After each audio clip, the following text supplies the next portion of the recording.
예루살렘 교회에 대한 얘기가 오늘 본문에 나와 있는데요. 다른 얘기도 아니고 핍박당하는 그런 얘기들이 성경에 지금 기록되어져 있습니다. 지금 스데반 집사에 대한 얘기가 지금 관련돼서 나오고 있는데, 스데반 집사, 예루살렘 교회에 스데반이라고 하는 아주 성령이 충만한 그런 집사가 한 분 계셨어요.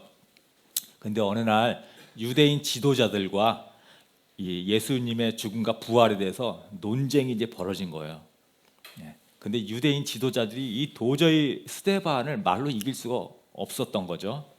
그래서 폭력을 써서 돌로 스데반을 쳐 죽이죠. 말이 짧으면 손이 먼저 나갑니다, 여러분. 말로 이기는 거 위험해요. 스데반의 죽음을 통해서 이제 이 예루살렘 교회 핍박이 시작됐단 말이에요. 근데 이 핍박의 대상은 원래 사도들이나 뭐 유대인 본토 유대인들은 핍박의 대상이 아니었고요. 그 당시 주변에서 예루살렘에 와서 예루살렘 교회의 성도가 됐던 이방인 유대인들이 핍박의 대상이었어요. 왜냐하면 유월절이라든가 오순절이 되면 외국에 있는 많은 유대인들이 흩어졌던 유대인들이 명절을 지내기 위해서 이 예루살렘으로 돌아오거든요. 그분들이, 그 흩어졌던 유대인들이 예수에 대한 죽음과 부활에 대한 얘기를 듣고 성도가 된 거예요. 믿는 사람이 된 거예요. 그래서 이 사람들을 핍박하기 위해서 핍박이 심하게 된 건데요. 스데반 집사도 헬라인이었습니다. 헬라파 유대인이었어요. 정통 유대인이 아니고. 그러니까 핍박의 아주 주된 대상이었어요. 이 예루살렘 교회가 이 핍박으로 인해서 완전히 쇠퇴의 길을 걷게 되거든요. 이때부터. 원래 예루살렘 교회는 너무너무 훌륭한 교회였고 이렇게 핍박으로 쓰러질 교회가 아니었어요. 왜 그러냐면 예루살렘 교회는 역사상 최초로 세워진 교회였잖아요. PPT 한번 넘겨주실래요? 예루살렘 교회는 역사상 최초로 세워진 교회였어요. 여러분, 최초라고 하는 게 얼마나 중요하고 의미가 있는 거예요. 이 예루살렘 교회 창립 멤버들만 봐도 이 보통 사람들이 아니었죠. 어떤 사람들이 예수님하고 같이 생활했던 사람들이 세운 교회였어요. 예수님의 말씀을 직접 듣고 보았던 사람들, 예수님의 부활을 직접 목격했던 그 제자들이 세운 교회가 예루살렘 교회였잖아요. 그래서 그런지 예루살렘 교회는 급성장했죠.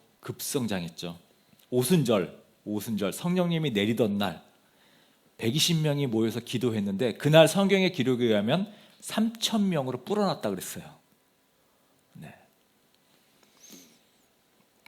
그리고 또 얼마 지나지 않아서 베드로가 성전 앞에 구걸하던 안진뱅이 거지를 병을 고쳐서 일으켜 세우는 기적을 일으키잖아요. 그게 사도행전 4장에 기록되어 있는데요. 이때 장정만 5,000명이 믿게 되었다고 기록되고 있어요. 장정만, 남자만. 그러니까 여자 아이들까지 합치면 1만 명 넘는 그냥 초대형 교회가 된 거예요. 예루살렘 교회가. 이런 교회였다라는 거죠. 그리고 또 두 번째는 예루살렘 교회는 능력 있는 교회였습니다. 능력이 뭐예요? 병 고치고 귀신 쫓아내는 게 능력이거든요. 사도행전 5장 14절에서 16절을 제가 한번 읽어보겠습니다. 믿는 사람들이 더욱 늘어나면서 주님께로 나아오니 남녀 신도들이 큰 무리를 이루게 되었다. 심지어는 병든 사람들을 거리로 메어 나가서 침상이나 깔자리에 눕혀놓고 베드로가 지나갈 때에 그 그림자라도 그들 가운데 누구에게 덮이기를 바랐다. 또 예루살렘 근방의 여러 동네에 사는 많은 사람들이 병든 사람들과 악한 귀신에게 시달리는 사람들 데리고 모여들었는데 그들은 모두 고침을 받았다. 이 정도로 능력 있는 교회였어요. 성장할 수밖에 없는 그런 교회였죠. 그리고 또 하나 더 보면은 예루살렘 교회는 존경받는 교회였어요. 참 교회가 지금 욕먹는 지금 이 시대에 우리는 살고 있잖아요. 세상에 손가락질 당하는 시대에 살고 있잖아요. 그런데 예루살렘 교회는 믿지 않는 사람들한테 존중받는, 존경받는 교회였다는 거예요. 이게 한 사건이 있습니다. 이렇게 칭송받았다. 이제 개역개정이 이렇게 표현하는데 어느 한 부부가 있었어요. 부부가 자기 전 재산을 팔아서 교회에 바치기로 약속을 했는데 실제로 이제 전 재산을 팔았죠. 집을 팔았어요. 그런데 일부만 이제 교회에 바치고 나머지는 이제 뒷주머니에 찾는데 중요한 거는 거짓말을 했다라는 거죠. 다 바쳤습니다. 거짓말을 했는데요. 이 거짓말로 인해서 바로 하나님께서 그 자리에 즉사하는 죄를 심판을 내리셨죠. 네, 이건 뭐 상징적인 그런 의미도 있습니다. 하나님 앞에 첫 사례고. 근데 이게 이제 소문이 퍼진 거예요. 야, 저렇게 신실한 집을 팔아서까지 하나님에게 바치는 사람인데 그거 조금 숨겼다고.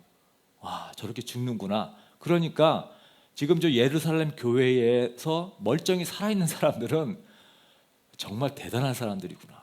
정직하고 하나님 앞에 부끄러울 것이 없는 정말 바른 사람들만 지금 저 안에 좀 들어있구나. 그러니까 교회 밖에 있는 사람들이 예루살렘 교회를 아주 대단하게 본 거예요. 그리스도인들 정말 하나님 앞에 정직하고 깨끗한 사람들이구나. 이렇게 칭송받는 교회라는 게 사도행전 5장 13절에 기록되고 있거든요. 그러니까 예루살렘 교회가 이렇게 최초로 세워진 교회, 예수님을 직접 목격하고 가르침을 받고 부활을 봤던 사람들이 세운 교회, 능력, 귀신도 쫓아내고 병도 고칠 수 있는 기적이 일어나는 교회, 그리고 많은 세상 사람들로부터 아주 칭송받는, 존경받는 그런 교회였다라는 거예요. 그런데 지금 스데반 집사 사건 이거 하나 때문에 완전히 쑥대밭이 된 거거든요. 이 스데반 집사 사건 이후로 이 예루살렘 교회가요 더 이상 부흥했다, 복음이 더 막 이렇게 교회가 성장했다, 더 이상 이런 기록들이 나오질 않아요. 오히려 반대로 가난해져 가지고 바울이 유럽 세운 교회 다니면서 헌금 모으죠. 예루살렘 교회 도와줘야 된다고. 그런 교회로 무너져 갔다라는 거예요. 그러면서 오히려 또 정통성을 주장하면서 어떻게 해요? 하나님을 믿는 사람들은 할례를 받아야 된다느니, 할례를 받지 않으면은 예수님을 믿어도 구원을 못 받는다더니, 이렇게 자기들의 정통성만 주장하면서 자꾸 걸림돌이 되는 그런 교회로 여러 가지 안타까운 상황이 된 거죠. 왜 이렇게 예루살렘 교회가 이렇게 하나님이 허락하실까? 핍박을 허락하셨을까? 하나님께서 왜 이렇게 하나님이 이렇게 완벽한, 어떻게 보면 주님이 세우신 교회를 이렇게 쇠락하도록 만드셨을까? 근데 이거 주님이 물론 주님이 허락하셨기 때문에 이런 핍박이 일어나고 교회가 흩어졌겠지만, 단순히 이 스데반의 핍박으로 인해서 교회가 쇠퇴했다고 봐지는 것은 설득력이 없죠. 원래 교회는 핍박당할수록 강해지게 마련이잖아요, 역사적으로 봐도. 그러니까 이것은 하나님께서 허락할 수밖에 없는 분명한 이유가 있다라는 거예요. 예루살렘 교회를 이렇게 흩을 수밖에 없는 그 이유를 우리가 오늘 좀 찾아보려고 해요. 왜 하나님이 이 핍박을 통해서 예루살렘 교회를 흩으셨을까? 예루살렘 교회를 통해서 원래 하나님께서 목적하신 것이 있었어요. 목적하신 것이, 그게 바로 우리가 잘 알고 있죠. 예수님이 유언, 영혼 구원하여 제자 삼으라. 이게 교회가 해야 될 분명한 사명이잖아요. 영혼 구원하여 제자 삼는 것. 근데 이제 이것의 또 다른 버전으로 사도행전 1장 8절에 똑같은 내용인데 지금 저렇게 예수님이 또 말씀하셨는데, 우리 다 같이 한번 읽어볼까요? 시작. 그러나 성령이 너희에게 내리시면 너희는 능력을 받고 예루살렘과 온 유대와 사마리아에서 그리고 마침내 땅 끝에까지 이르러 내 증인이 될 것이다. 네, 이게 영혼 구원하여 제자 삼으라 하는 말과 똑같은 내용입니다. 근데 좀 더 구체적이죠. 그러니까 너희가 좀 있으면 성령을 받을 거야. 다 실제로 성령 받았죠. 네, 예수님 돌아가시고 나서 40일 후에 성령이 내려서 막 방언하고 막 난리 나잖아요. 사도행전에 실제로 받았죠. 그러하면 권능을 받을 거다라고 지금 얘기를 하고 있죠. 권능 받았죠. 귀신 쫓아내고 병자들을 고치고 하는 권능을 받았어요. 그리고 나면 너희들은 예루살렘에서 시작해서 인근 지역인 유대, 그리고 외곽지대인 사마리아, 그리고 나아가서 땅끝까지 내 증인이 될 거야. 이렇게 얘기를 하고 있는데요. 다른 약속들, 성령이 내려서 권능을 받는 이 모든 약속이 이루어졌어요. 그러면 이제 그 다음 어떻게 해야 돼요? 네, 땅끝까지 이르러서 증인이 되라고 하는 예수님의 말씀을 예루살렘 교회가 행해야 되는데 이걸 행하지 않았던 거예요. 그대로 예루살렘에 눌러 앉아도 교회가 폭발적으로 성장하거든요. 병만 고쳐도 폭발적으로 성장하거든요. 그냥 그대로 그 자리에 안주하고 있었던 거예요. 그러니까 사도행전 어디에도 우리가 이렇게 권능받고 성령받고 이렇게 성장했는데 우리가 흩어져서 복음을 계속 전해야 된다, 이런 말 전혀 나오지 않거든요. 그런 흔적도 없어요. 그냥 교회 성장에만 안주하고 즐기고 있었던 거예요. 그러니까 하나님 입장에서는 지금 어떻게 해요? 교회를 흩을 수밖에 없는 상황인 거죠. 그래서 하나님께서 핍박을 허락하신 거예요. 교회에 사명을 감당하기 위해서 흩어지게 하기 위해서, 그래서 핍박을 허락하셨다는 겁니다. 우리 본문 4절에 보면은요, 우리가 다 같이 한번 저 읽어볼까요? 자, 그런데 흩어진 사람들은 두루 돌아다니면서 말씀을 전하였다. 네, 흩어 놓으니까 말씀을 전하게 된 거예요. 땅 끝까지 이르러서 복음을 전해라고 했는데 흩어지지 않으니까 하나님께서 흩어 놓으신 거예요. 그래서 복음을 땅 끝까지 전하도록 만드신 거예요. 하나님 우리에게 축복 주세요. 여러분 아직 축복 받지 않았다고 생각하시면 앞으로 축복을 주실 겁니다. 그럼 축복을 우리는 받았을 때 여러분 먼저 우리가 즐겨야 돼요. 감사함으로 누려야 됩니다. 여러분 물질적인 축복 받으면요, 우리 먼저 누려야 돼요. 축복 마음껏 누리세요. 근데 중요한 것은 그 나만 누리면 절대 안 된다는 거. 하나님 우리에게 어떤 축복을 줄 때는요, 하나님 나라를 위해서, 이웃을 위해서 흩으라고 주시는 거거든요. 잘 흩고 잘 뿌리면 하나님이 더 부어주시는 거예요. 근데 그런 일을 안 하면 하나님이 강제적으로 흩으세요. 그럼 괴로운 거예요. 감사하게 받은 축복을 감사하게 우리가 나도 누리면서 주변에 누리는 거예요. 한때 우리가 물질의 어떤 축복을 하나님께서 주시면요, 우리가 하나님 주님을 위해서 내가 잘 써보겠습니다. 하나님 물질을 축복해 주십시오. 내가 정말 이 사업을 통해서 내가 돈을 잘 벌면 하나님 정말 하나님 나라를 위해서 내가 잘 써보겠습니다. 이런 기도 하죠. 많이 잘 하죠. 근데 실제로 응답이 딱 돼서 물질의 축복을 딱 받잖아요.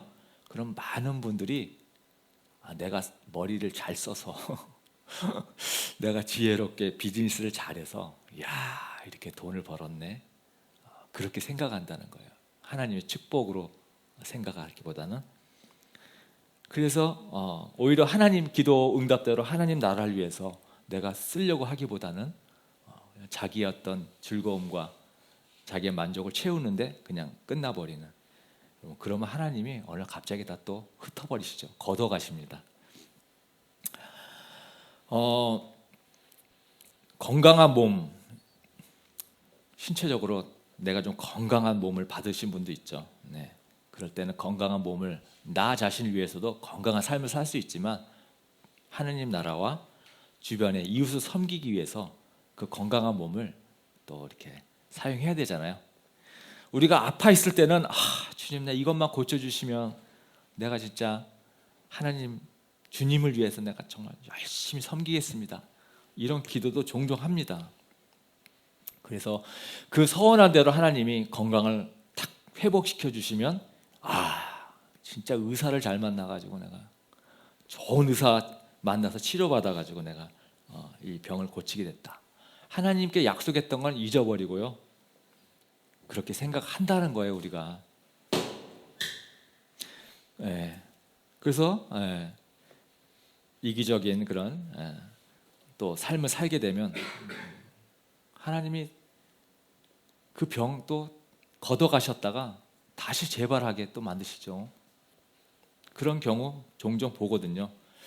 우리가 방탕하게, 건강해서 방탕하게 사는 것보다 아프더라도 하나님 가운데서 거룩하게 사는 것이 하나님께서 더 낫지 않겠어요? 우리가 어떤 명예를 얻고 높은 자리에 또 앉을 수도 있습니다.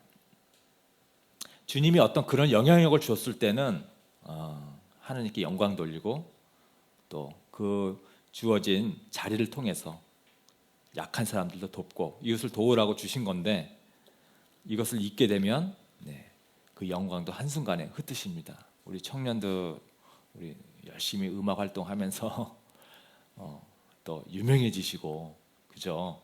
영향력 있는 어떤 그런 아티스트가 다 돼야 되잖아요. 그럴 때 자신의 어떤 또 이익만을 위해서 영광을 누리는 게 아니라 정말 그 영향력을 이용해서 하나님 나라를 위해서 열심히 봉사하고 섬기는 그런 삶을 살아야지 하나님께서 높여주실 겁니다. 교회도 예외는 아니에요. 하나님께서 교회를 이렇게 성장시키고 부흥시켜 주실 때는 영혼 구원하여 제자 삼으라고 성장시켜 주시는 거거든요. 근데 이제 교회 인원이 늘어나고 또 헌금도 이렇게 더 많이 들어오게 되겠죠. 그럼 그런 인적 자원, 물적 자원을 더 많은 주변의 사람들을 위해서 또 우리가 돕고 그렇게 섬기면서 하나님 나라를 위해서 우리가 교회가 봉사해야 되는데, 그것을 잊어버리고 우리 교회 정말 잘 성장하고 부흥한다 이렇게 스스로 만족하고 그 자리에 눌러 앉게 되면 하나님이 가만 두시겠습니까? 그렇죠? 강제적으로 흩어버리겠죠. 교회에 문제가 생기고 갈라집니다. 예루살렘 교회가 쇠락하고 가난해진 것처럼 말이에요. 그래서 우리는 하나님의 소원을, 주님의 소원을 우리가 풀어드리기 위해서, 그런 교회가 되기 위해서 우리는 흩어져서 우리의 재능, 물질, 능력 모든 것들을 흩어서 뿌리는 그런 교회가 되었으면 좋겠습니다. 여러분, 하나님이 주실 때, 있을 때 우리 잘합시다. 아멘. 자, 오늘 우리 이렇게 예배 간단히 마치고요. 오늘 성찬식을